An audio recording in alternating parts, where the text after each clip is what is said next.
क्या सरकार इस पर इंक्वायरी करवाएगी या किस तरह से? देखिए, एक बात बड़ी सरल है कि विपक्ष के नेता एक जिम्मेदार व्यक्ति होते हैं। बजाय किसी भी चीज़ को, गंभीर मसले को, अगर उनको लगता है कि इसमें कुछ गलतियां हैं, उसको सीधे सरकार पे या चिट्ठी लिख के बात करनी चाहिए, बजाय उसको मीडिया में आप सनसनी फैलाने का प्रयास करते हैं। ये हमें बड़ा दुख होता है कि मैं बार बार इस बात का जिक्र करते हैं कि विपक्ष के नेता को जिम्मेवारी के साथ विपक्ष की भूमिका निभानी चाहिए, और जहाँ पर सरकार के कुछ फैसले ऐसे उनको लगते हैं कि उसमें कोई संशोधन होना चाहिए, तो वो उनका जिम्मेवारी बनते हैं कि उसको लेके वो चिट्ठी लिखे, सरकार से बात करें, माननीय मुख्यमंत्री जी से बात करें कि हमारा ये सुझाव है। हम हमेशा स्वागत करते हैं, इसमें विपक्ष और सत्ता पक्ष की बात नहीं है, सबको मिल के प्रदेश हित में बात करना है। कि कहीं भी उनको लगता हो कि कोई ऐसी चीज़ है तो इसको उनको मुझे लगता है सही प्लेटफॉर्म पे उठाना चाहिए, बजाय सुर्खियों में बढ़ने के लिए मीडिया के ज़रिए उन चीज़ों में पूरी, आप समझें कि पूरी पारदर्शिता का उसका पता नहीं लगता, लोगों में कन्फ्यूज़न क्रिएट होता है। तो मेरी ये राय रहेगी कि मैं लगातार कुछ दिनों से देख रहा हूँ कि जयराम ठाकुर जी के पास मुद्दों की काफ़ी कमी है। वो कुछ ऐसे मुद्दों पे बात कर रहे हैं जिसका कोई विशेष महत्व नहीं, जबकि होना ये चाहिए था कि उनकी तरफ से कुछ गंभीर मुद्दे होने चाहिए जो प्रदेश हित से जुड़े हो, जनहित से जुड़े हो, जिसमें वो अपना विचार दे सकते हैं, अपने विचार रख सकते हैं। तो उनका हम हमेशा स्वागत करेंगे, जो भी उसके बारे में विचार होंगे। तो मेरी यही राय है कि वो पूरी गंभीरता के साथ विपक्ष की भूमिका निभानी चाहिए। केवल मात्र आरोप लगाना या मुख्यमंत्री जी के बारे में आरोप लगाने का या विपक्ष का केवल हर बात पे जो है विरोध करने का जो है काम नहीं होना चाहिए। देखिए, अभी पिछले दिनों पार्टी हाईकमांड ने प्रभारियों में बदलाव किया है, और हमारे जो प्रभारी थे माननीय शुक्ला जी को, उन्होंने बहुत अच्छा काम किया हिमाचल प्रदेश में, उनका बहुत अच्छा समय रहा। लेकिन अब परिवर्तन हुआ है। रजनी पाटिल जी को, जो मेंबर ऑफ पार्लियामेंट है, CWC की मेंबर भी हैं, उनको हिमाचल प्रदेश और चंडीगढ़ का जो है प्रभार पार्टी हाईकमांड ने दिया है। हम इस बात का स्वागत करते हैं कि रजनी पाटिल जी ने पहले भी हिमाचल प्रदेश में एज ए प्रभारी बहुत अच्छा काम किया था, तो अब दोबारा से उनको ये मौका मिला है। तो मैं समझता हूँ जो कांग्रेस में हिमाचल प्रदेश के संगठन में जो बदलाव की बातें चल रही थी, जो ऑब्जर्वर्स आए थे, वो चेंज जो था संगठन में वो कार्ड पे था। अब उसको रजनी पाटिल जी का दौरा कल से शुरू हो रहा है, वो कल से आ रही है 2 दिन के लिए। सभी पदाधिकारियों से, पार्टी के लोगों से, माननीय विधायक हैं या कैबिनेट के मिनिस्टर्स हैं, चीफ मिनिस्टर हैं, पार्टी प्रेसिडेंट हैं, एक्स प्रेसिडेंट्स हैं पार्टी के, या जो लोग चुनाव लड़े हैं कांग्रेस सिंबल पे, और पार्टी के सभी पदाधिकारियों से मिलने का उनका कार्यक्रम है 2 दिन का।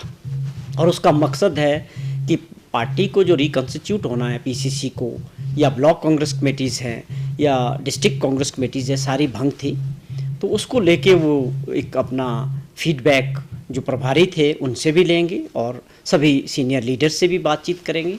और उसके बाद जल्दी, मुझे लगता है उनकी ये प्राथमिकता है, हिमाचल प्रदेश कांग्रेस कमेटी का ब्लॉक कमेटियों के साथ और डिस्ट्रिक्ट कांग्रेस कमेटी के साथ जल्दी से जल्दी गठन करने की प्रक्रिया वो शुरू करेंगे।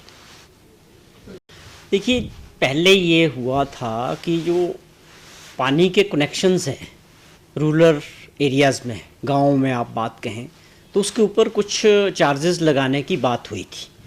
तकरीबन 50 रुपये और 100 रुपये के करीब वो हर महीने पड़ना था। लेकिन फीडबैक के बाद माननीय मुख्यमंत्री जी ने ये फैसला लिया है कि अभी फ़िलहाल कोई किसी तरह की जो है पानी के चार्जेस रूरल एरिया में, ख़ास तौर पे गांव क्षेत्रों में लोगों से नहीं लिया जाएगा। उस फैसले को जो है रोक लगा दी गई है। तो ये एक कुछ लोगों की फीडबैक भी थी, मांग भी थी, उसको मद्देनज़र माननीय मुख्यमंत्री जी ने ये फैसला लिया है। देखिए, अभी ये फैसला इम्प्लीमेंट हुआ है या नहीं हुआ है, लेकिन अभी 2 दिन पहले HRTC की बोर्ड में इस तरह की बात मैंने भी मीडिया में देखी है कि जिसमें 10 रुपया मिनिमम किराया किया गया है। पर उसमें एक चीज़ साफ देखी गई थी कि जो लोग हॉस्पिटल जाएंगे, जैसे संजौली से IGMC जा रही है, ज़्यादातर वहाँ चलती है, उसमें कोई हाइक नहीं किया गया है, जो हॉस्पिटल वाली टैक्सीज चल रही है। और साथ में मैं जहाँ तक समझाऊँ कि शायद सीनियर सिटीज़न का भी किराए में कोई चेंजेस नहीं की गई है। और उसके अलावा जो बाकी वर्ग है उनके लिए 10 रुपया मिनिमम किराया किया गया और उसमें 10 रुपये की बढ़ोतरी की गई है। ये ठीक है कि समय के साथ HRTC को जिस प्रकार से एक मुहिम है अपने पाँव पे खड़े करने की और घाटे से बाहर निकालने के लिए कुछ फैसले लिए जा रहे हैं, उस कड़ी में शायद जो इनका बोर्ड है जिसको हेड माननीय डिप्टी चीफ मिनिस्टर साहब करते हैं, मुकेश जी उसके बीइंग ए मिनिस्टर उसके चेयरमैन भी हैं, उन्होंने ये सुझाव उस बोर्ड में पास किया है। अब इस पे आगे इम्प्लीमेंट ये हुआ या नहीं हुआ 1-2 दिन में पता लग जाएगा।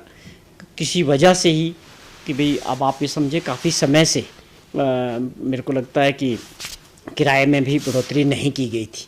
तो समय के साथ हिमाचल प्रदेश की आर्थिक स्थिति को ठीक करने की जो मुहिम सरकार ने छेड़ी है उसका थोड़ा बहुत सहयोग मुझे लगता है कि प्रदेश की जनता को भी करना पड़ेगा, हर वर्ग को।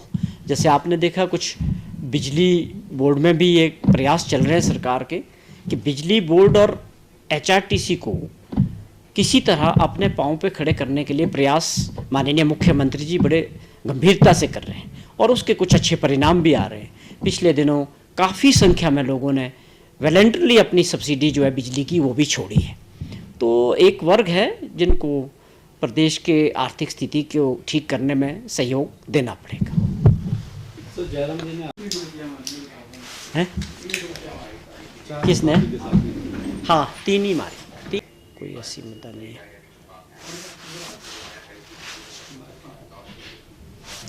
क्योंकि मौसम ठीक नहीं था, आज भी शिवरात्रि में बाई रोड ही गए। ठीक रहता है सर बाई रोड में? नहीं ठीक है, बाकी मस्तराम तो कुछ भी बोल सकते हैं ना, वो तो माफ़ है, आप लोगों को पता ही है। मेरी तो कल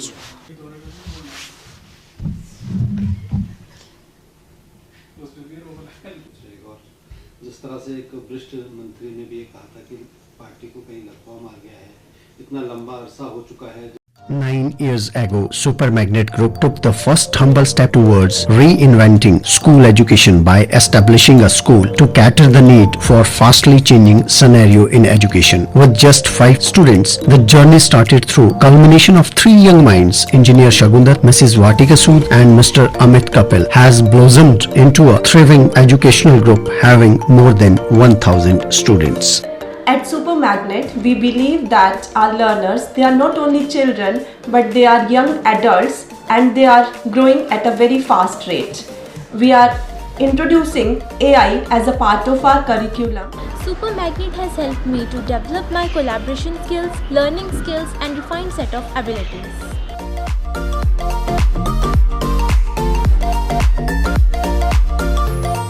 I have the opportunity to be the captain of our school team. At Super Magnet, special focus is given on the sports by our coach. We are creating the environment that will help and encourage our students who think out of the box. We are developing the learning techniques that will help our students to be the change makers and the leaders in the society. It's not just a school, but a family to all of us.